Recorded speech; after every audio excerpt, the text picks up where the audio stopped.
We have with us today Kathy Barnette, and she's more than just a Senate candidate, but that's where I first learned about Kathy Barnette. But Kathy, thank you so much for joining us today. How are you? Absolutely. Thank you for having me. I am doing well to you and to your listeners. Yeah, we're excited. We're excited to have this conversation. We've been talking about it for a little bit. Kathy Barnette's joining the show. Always a fun time. When we can talk to a real conservative, right, about what it means to be conservative, what are we actually conserving, et cetera, et cetera. So I want to start with that 2022 race, because a lot of people, I was one of them in the Northeast. I was on Long Island at the time. I'm now in Tennessee. And I saw you running that race, and I said, this is great. This is an amazing candidate. You have an amazing story. What I want to start with first is, why did you decide that you wanted to run for U.S. Senate in 2022? Yeah, it was not on my bucket list of things to do. It wasn't something, a lot of these people, when you walk behind the curtains, you realize they've been groomed for this for some time. And that was not my situation. In fact, before I decided to run for public office at all, I was a stay-at-home mom. And I was homeschooling our two children. And I was literally sitting on the floor, thumbing through what I had printed off the night before. Although I was not in politics, had no interest in being in politics, and at that point had never even attended a Republican event in my life that I'm aware of. But I would routinely print off what our elected officials in Washington, D.C. was voting on. And so I would routinely go to the government site and just print off what it is that whoever were proposing different things. And at that particular time, and back in 2019, I had printed off what Democrats at that time had proposed as their border plan. And it sent chills through my spine. In fact, what we're living through today is what I read about in 2019. And in 2019, sitting on the floor with my daughter, she was doing her geography, and I'm reading through this proposal. And I said to myself, my God, if better people don't start getting engaged in our political system, we're going to lose our country. And so that was the light bulb moment for me of beginning to ask God to show me what it is I can do. And as only God would do it, because it wasn't a part of my plan. He brought someone along my path who asked me if I had ever thought about running for office. At that point, I never had. And the rest is history. But it started with me paying attention to what our elected officials are doing in D.C. and being so appalled that I'm here sacrificing my career, what I'm doing, what my husband and I have chosen to do, to homeschool our kids. But what America will there even be in America by the time they graduate if better people don't start getting involved? And that was the predicate for me. That's a great story, and it's a great explanation. It's really relatable, I feel like, to a lot of people who maybe they do the same thing, right? We talk about taxes. Nobody likes but maybe some of the liberals like taxes, but they don't, because if they like them so much, they could pay the government more. I guarantee you. How about that? If you give the government more money than you're supposed to on your tax form, they're not going to say, hey, did you make a mistake here? They're going to say, thanks for your donation. And they're going to call up their buddy Zelensky overseas and send it over there. You know, when our friends, brothers, sisters, coworkers, maybe people we determine are not necessarily political allies of ours, but when they do what you did, right, and dig into what people are voting on, where our money is going, and the nitty-gritty dirty stuff, they get, as what you described, appalled. You should be appalled. You should be upset that you're giving your money to these people, these public servants, and they're not serving you. They're and not. they're selling you down the river. And every 4 years, they'll get on the coattails of a presidential candidate, and we're going to fight for the people. And the inauguration comes, and we go back to the same old, unless somebody becomes that spoke in the wheel. And that's what I thought you were in 2022. Yeah. I said, who is this firebrand in this Pennsylvania race? And one of the things, Kathy, that I really loved, you were like totally bold about it, unafraid, not afraid to say what you needed to say and speak your mind. One of the biggest issues that I remember from seeing you campaign was just how pro-life you were. And a lot of people looking at that going, oh, it's a row. But I think it's important. Can you explain to everybody here on this show, and we have a heavy Christian audience, they're going to love this story. What made you so pro-life? Yeah, I feel myself getting a little emotional. It is my story, and I remember sharing it. I mean, and it just the way that it worked out. I never tried to push my story. It was never something that I intentionally made a part of my campaign. It wasn't, you didn't see me talk about it every single time I step up on a platform. In fact, when you would see me talking about it, it was because someone asked me a direct question. And I am unapologetically pro-life.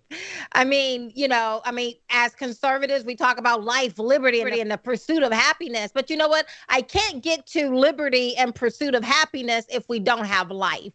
It is such a basic fundamental right to each and every one of us that we should have the right to life and not just be murdered just because we're inconvenient or because it just doesn't fit the narrative at the moment.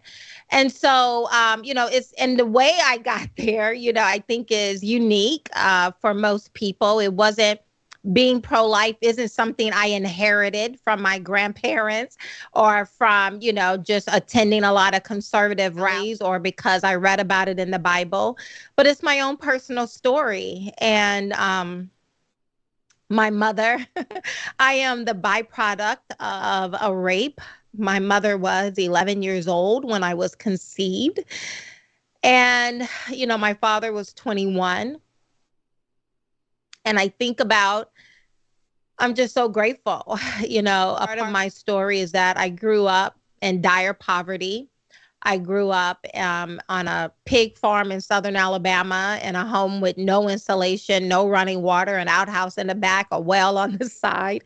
The home in which I grew up in, my great-great-great-grandmother Rhoda was a slave. It was the exact same house that I grew up in. Wow. And my grandmama Hattie, she couldn't, I remember going to a local country store and she had to sign her name. She was getting food on credit and she had to sign her name. And I remember her drawing an X. She couldn't write, couldn't read.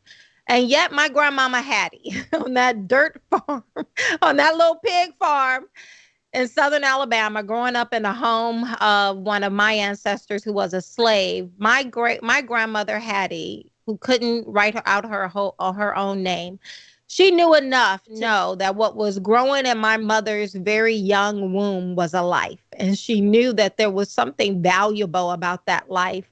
And I grew up just surrounded with love, dirt poor. I tell people we were so poor. We couldn't afford the other O. We were just po. And yet I didn't know until I grew up, because as a child, I grew up having everything. I had the best childhood. I lament that I can't give my children as much as I had growing up as a child. I mean, I felt safe. I felt protected. I felt loved. We had everything that I thought I needed or ever wanted. And so I think about that though, right? I mean, today we have these learned women and learned men, who are so accomplished. And yet my grandmother, who couldn't even write out her own name, knew more about biology than most of these people do today. And she knew that there was life. And I'm so grateful that the people in my mother's life came around her and not only protected my mother and provided a net for my mom, but also provided a net for me, in which I grew up in. It's just an amazing story. It really is. And and as you said, this is not something that you went out there and started beating your chest about, because there were elements of that story that you just told that I'm hearing for the first time, right? I knew kind of the 30,000 foot view of it. But these intricacies are just, it's just phenomenal information, an unbelievable story. And, you said that the folks that were surrounding your mother gave her enough support and knew enough about what was going on and what was, as you said, growing. That was you. They're not biologists, et cetera, but they apparently know more than a Supreme Court justice. They apparently know more than, some of these people. And it's just amazing. When someone says, why are you pro-life? Well, I point back to a story like this, right? That's why. Because it's the greatest. If Republicans weren't perpetual losers, it's kind of like we like losing at this point. But New York Jets fan. I'm a New York Jets fan. I know what it looks like to lose all the time. Okay, and it's very similar to being a Republican. We're like Republicans are like martyrs, right? Like we love beating ourselves. Woe is us. But you can't lose every single election that matters since 2017, unless at some point you like losing, or it's just intentional. I don't know. But, right now we see, I just saw one of Biden's spokespeople, a spokesperson on CNN talking about none other than abortion and how Republicans are trying to take away our rights and how Republicans are so evil and that they're trying to force us to have these babies. And we know that Democrats are going to use life, us being pro-life, as their main campaign message between now and November. We know it. They do it every single year. That's right. And not only do we know that they're going to do it, we know that it's effective, that message alone drives out votes on their side. And so what do we do to counter that? Because they've been doing this for many years now. So what do we do in anticipation of them using it? Absolutely nothing. We stick our head in the sand. We pretend it's not an issue. We pretend it's not an effective message used by the Democrat Party. And we lose time and time again. But my story is not the only story. There are so many amazing stories that we can put a camera on, put it on screens, put it across social media, and just begin to allow people to tell their story. And I know that it's effective because I share my story. Again, I had not shared my story up until the moment that I decided to run for office. So I had lived my entire life never sharing my own story. And then I decided to run for office. And it wasn't because I just decided to make it a central piece of my campaign, but people asked, are you pro-life and why? And then I would just share my story. But since then, me getting into the habit of sharing my story publicly, I look for opportunities, whether someone is sitting on a plane with me, they can't go anywhere. And now I'm looking at some information and I'm very intentional about how I live my life and how I engage other people. And I have literally shared my story with young women flying out of San Francisco. They're kind of on the woke side. Right. And it will initially start off with them saying, oh, well, I'm pro-choice, and they're very pro-choice. And then I would begin to share my story on why I'm pro-life and that my life matters. And I'm grateful to God that there were those around me who saw value in my life, who saw something worth something, right? I had no input in how I was conceived. And yet there I was. And I'm so grateful that someone saw value in that life, especially when I look at my children and my wonderful marriage and all the things that I've been able to, all the good that has come out from me, all of that would have been eradicated had people not saw value in me. And so I share that story. Let me tell you, every single time I've shared that story with a young girl, she then says, I was raped, or I was molested. Wow. And then it becomes, I've never seen my story change someone's mind, but every single time, people begin to, if pro-choice was their number one priority, I began to see it move down the list of priorities.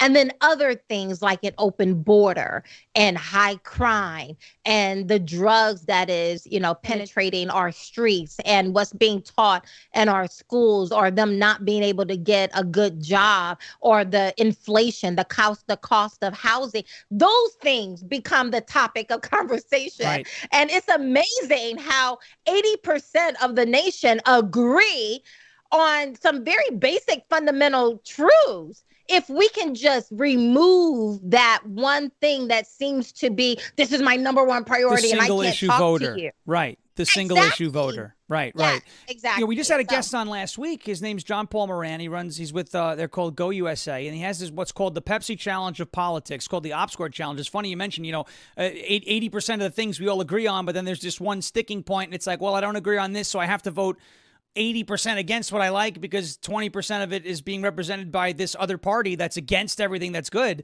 There's this test he's been giving. It's like a political aptitude test. And left-leaning independents and Democrats, large portions of them are taking this test. They're taking it blind, and they're being told that they align with Republican politicians who are very conservative politicians. And it's blowing people's minds. So your story, again, this test, these are things that can move the needle, and it's true. It's amazing. It's true. Now I want to play hypothetics just for a second with the 2022 Senate. And one of the things I want to point out too about what you just mentioned was the fact that if things had gone the other way, the quote unquote pro-choice way, back after after you were conceived, it would have eradicated everything that you've been able to bring into the world. It never would have even had a chance. And that's what you don't know. Those are those unforeseen consequences. You don't know who you're depriving the opportunity to live. And it's very personal for me. Yes. I've told my story many times, and yet it is my story and it's very real to me. And, everything has not been a bed of roses. I have never glorified how I was conceived. I have a young daughter myself, and it would just be devastating if something like that had happened to her. Right. Or happens to her. And yet there I was. And for me, I think about my babies. I mean, they are, I know I'm biased. I own it, but they are amazing. And they're really good people. And our nation, my son just graduated from high school. He's getting ready to go off to college. And we were talking yesterday, I think it was, and he was just sharing his heart. And I'm sitting there like, I'm so grateful.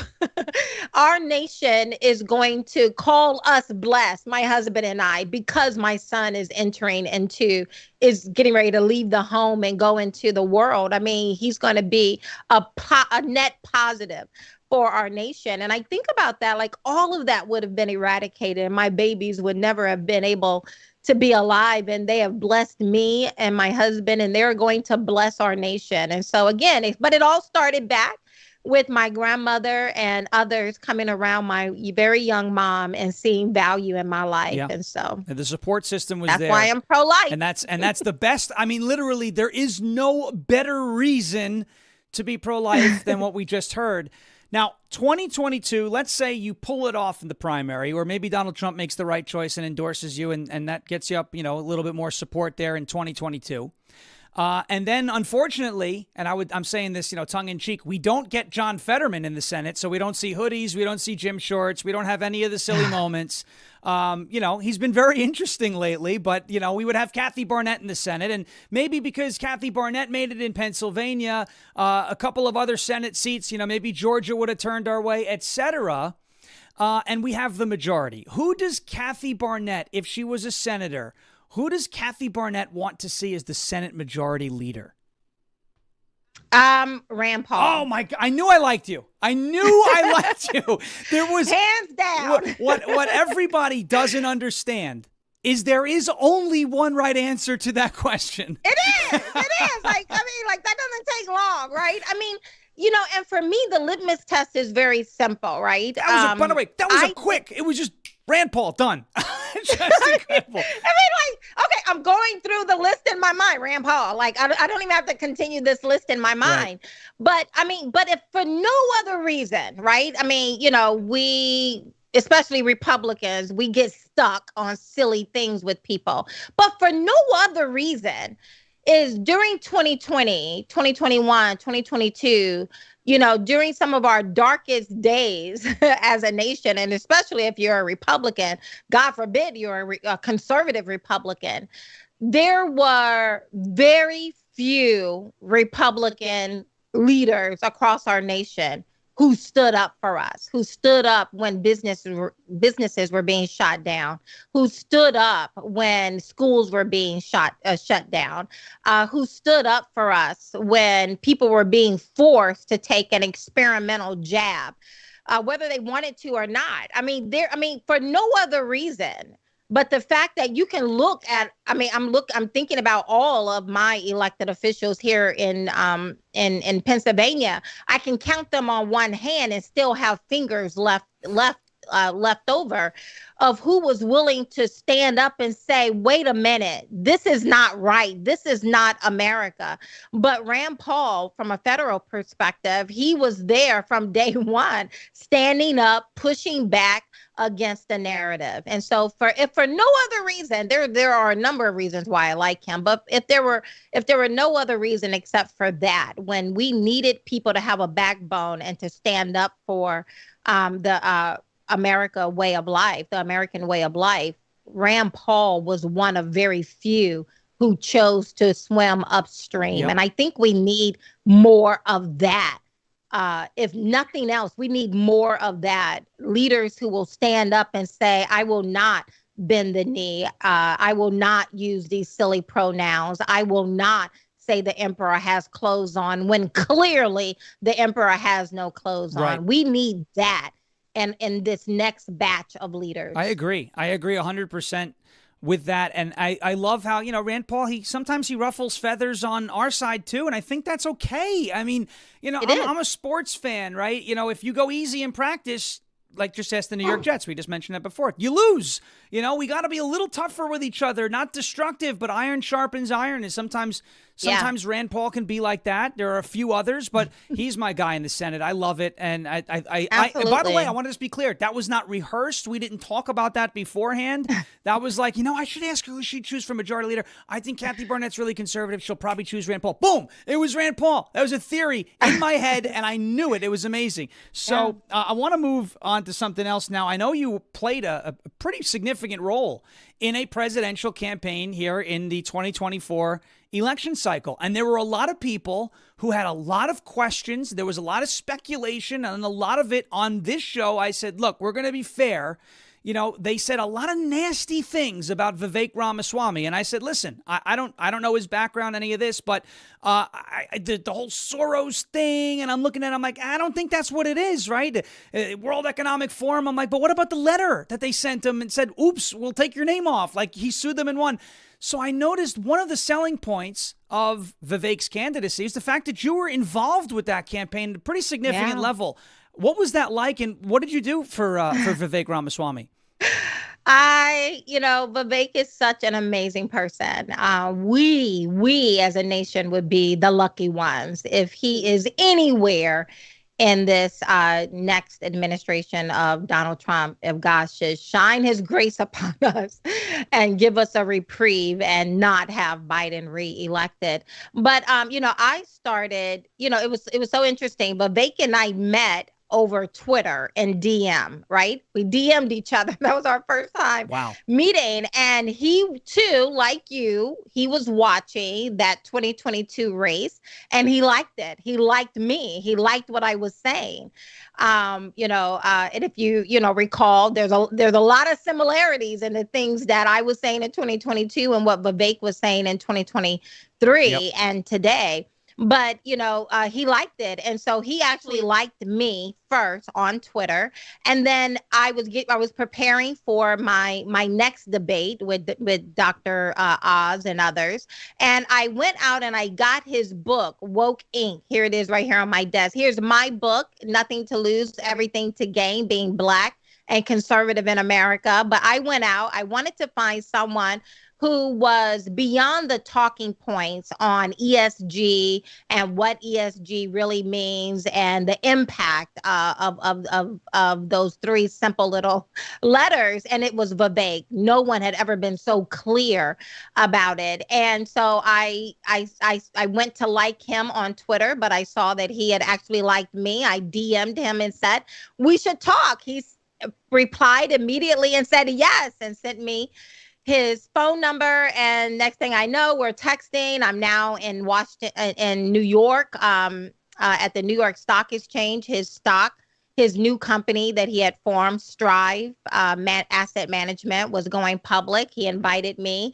Next thing I know, I'm at his home, staying the night with him and his family.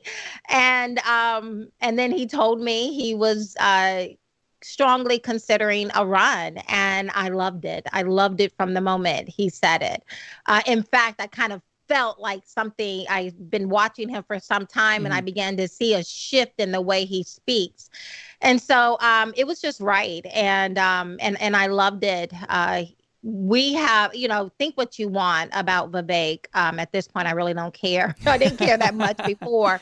Certainly don't care now, because it doesn't take long if you are truly a conservative and you actually understand what it is we're supposed to be conserving as conservatives. It doesn't take long to listen to him, to read about him, to read what he has said, to realize that, one, he gains very little by being very open about his thoughts that align with conservative thinking. That's very true. But secondly, in my lifetime, I have never seen anyone speak our values so clearly, unapologetically, as I did with Vivek. And so, I will always support him. I think he's an amazing person and would be a huge asset in this administration. Yeah, I was telling people, I said, look, Vivek's this. He sounds like Obama. I said, he sounds like Obama. When did Obama ever say he wanted to gut 75% of the bureaucracy? I've never heard Obama. But he used the line in the debate states, or whatever. People could do things differently. But I always looked at who he was surrounding himself with and who was involved in the campaign. And it was all either conservatives like you or people who were attached to, prominent conservatives a cycle ago. And I thought he was a great candidate. I do. I want him to be. I want him to be involved in the administration, like you said. I think we would do very well if he was involved in that administration. I want to touch on this idea of what are we actually conserving, right? How would you define that? What are we as conservatives, in your mind and your vision, supposed to be conserving as we call ourselves conservatives? I know, right? Political conservatism. I actually just wrote an article. I'm kind of pitching it around right now. Hopefully it will get picked up. But political conservatism, we are supposed to be conserving those values that have made our nation who she is, that have made us strong and prosperous. You can kind of start off with the 1776 values. We're supposed to be conserving that, right? Like life, right? Life, liberty, and the pursuit of happiness. Pursuit of happiness is really self-determination, that I get to decide what it is I want to do. So political conservatism, we're supposed to be conserving those values that have made our nation great, like life. We will protect life, like the right not just to think a thought, which is in our First Amendment, freedom of religion. Freedom of religion is not about freedom of which church you want to go to, freedom to be a Baptist versus a Catholic. No, it's freedom of conscience, that I have the freedom to think what I want to think. That's right. And not have the government to force their narrative into my thinking. But then there are 5 rights in the First Amendment. Freedom of religion followed immediately by freedom of speech, because not only do I have the right to think my thoughts, but I have the right to speak that thought out loud. These are some of the values that as conservatives we're supposed to be conserving. But then it goes on, right? The freedom, we're supposed to preserve the age-old right that parents get to decide the direction of their children, not the school board. Mm-hmm. We are supposed to preserve basic definitions like what it means to be a woman. We are to preserve the right, to bear arms, and just so many. You could just go down the Constitution, start with the first 5 rights and the First Amendment, and then move to the second and move on. We are supposed to be conserving those values that are the foundation upon which our nation exists. But the reality is that we are derelict in our duty. The reality is we have conserved absolutely none of the things that I just spoke about. We're supposed to preserve our border. Now, yes, we can point to the weaponization. We can point to the weaponization of our laws. We can point to the fact that, and I think this is something that I've heard you bring up before, that we don't have the same distribution outlets as the left have, right? That they have all of these different mediums that they can use to push their message. That's right. Laying that to the side. Yes, we can point to a lot of things. But going back to my 2022 race, how do you explain, one, we don't even, one particular person did not endorse me. So how do you explain that? But then even more so, how do you explain conservatives on the ground not voting for me? Mm-hmm.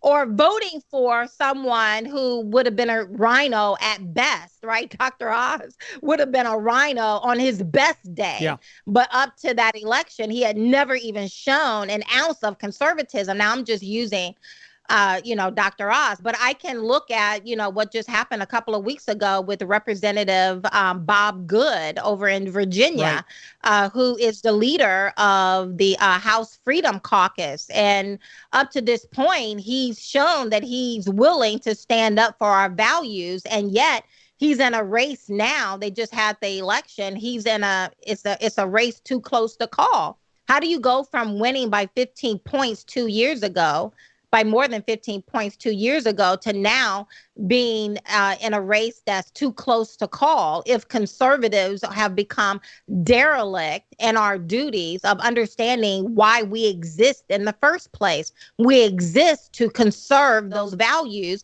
but we failed on absolutely every single thing that matters. We have lost it all. Those things that matter to us, we've lost it. And so that's what it means to conserve.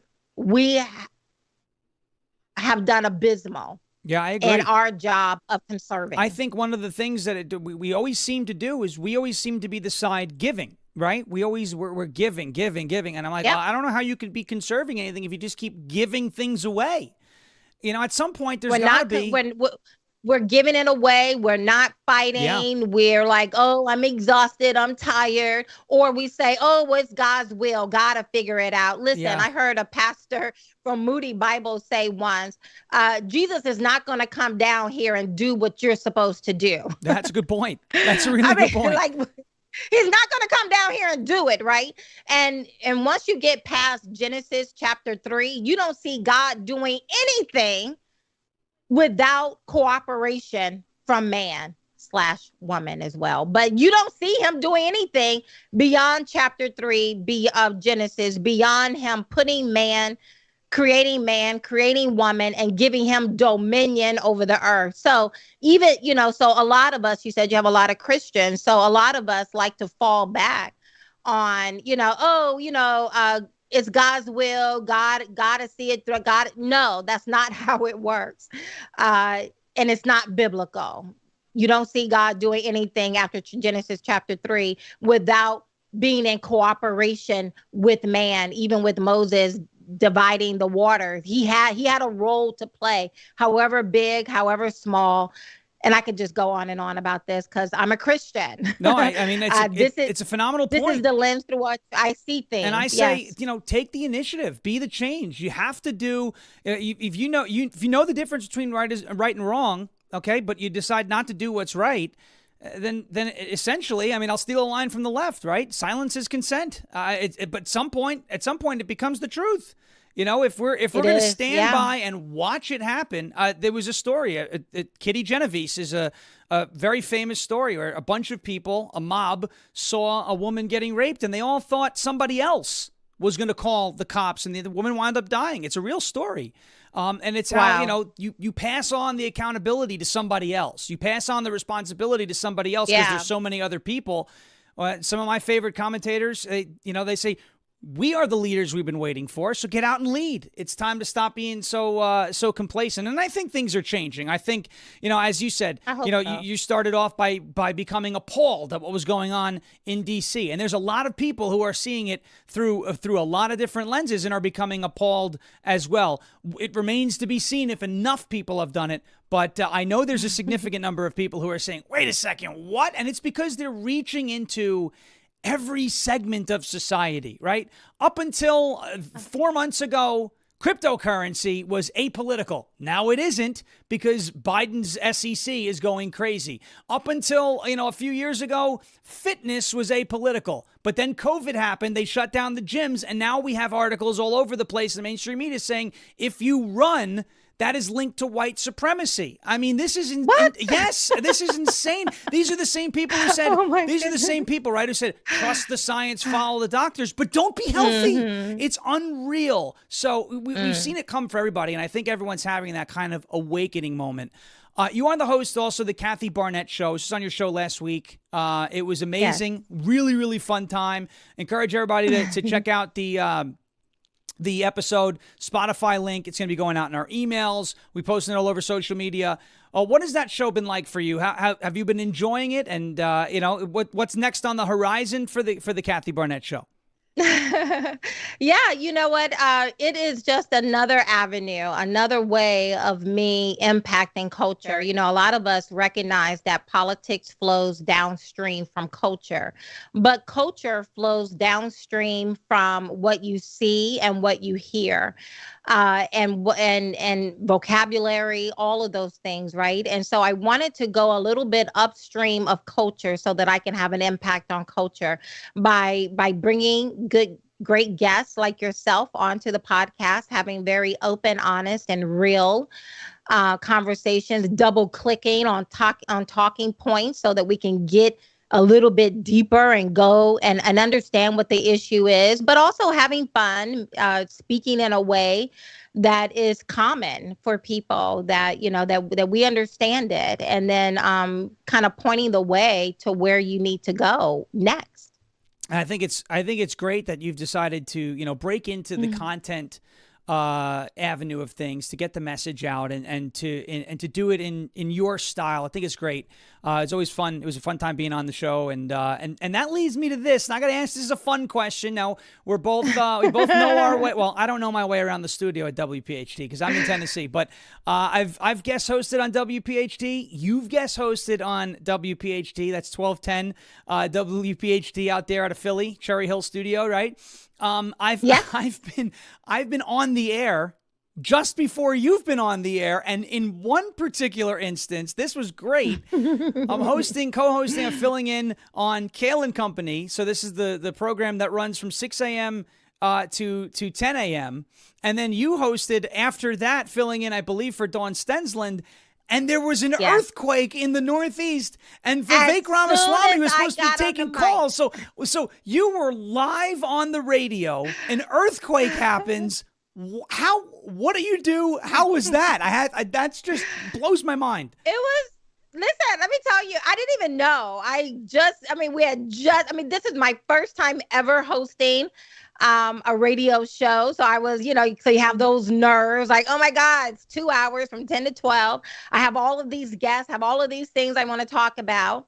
And I get on, I say, hello, everybody. This is Kathy Barnette. And apparently an earthquake happens. And I start getting phone calls, and people started texting me that my very presence into this new medium shook the world, right? Or at least the eastern side of the state. Right. I don't know. I had a lot of fun with it. I love people. I love being able to have people. I'm very interested in, because once you peel back, you're white. I'm Black, you're a male, I'm a female, right? You're in this Right. generation group, I'm in this. We're all the same. We all want the same, right?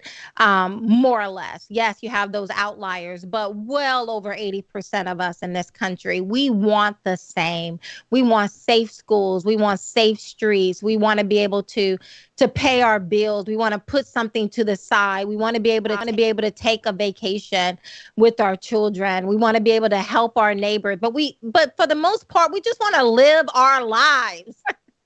Right? Without somebody coming and putting their foot on our throat. And so it's always so great to be able to have conversation with people and just, help them pull back all the labels so that we can just talk.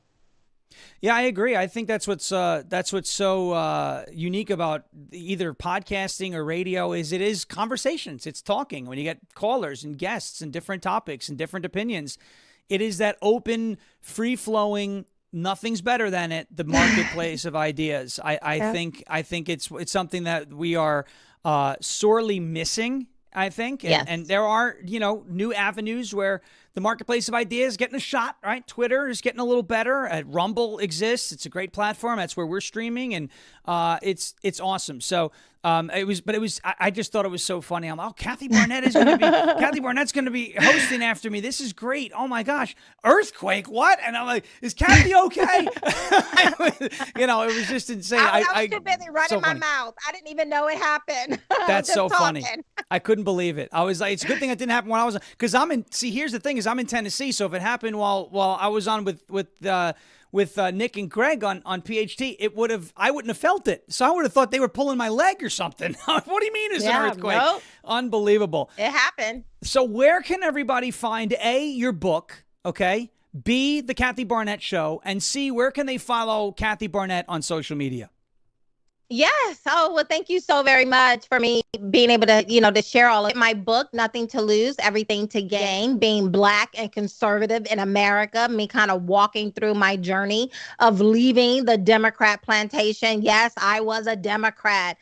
In fact, 92 to 97% of the Black people you meet, the odds are they're Democrat, but kind of walking through my journey. By the time I finished college, I was like, yeah, no more of that. But then also kind of sharing with people that what was going to happen. My book came out 2020, and me sharing with people what is going to happen if we lose this 2020 election. What was going to, the things you see inside of these inner cities. I predicted. My book kind of reads like prophecy. It's going to start spilling out into the rest of mainstream America and what it is we need to do if that should happen to get it back on course.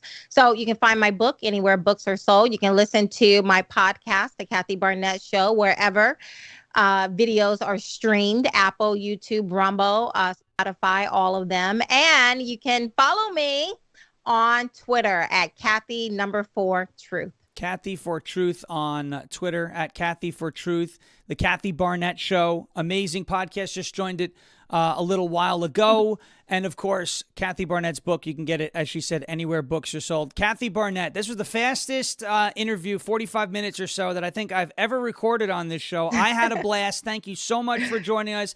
I would love to have you back again. I think this was phenomenal, and always appreciate your time. Oh, I appreciate you, Shawn. Thank you. I hope you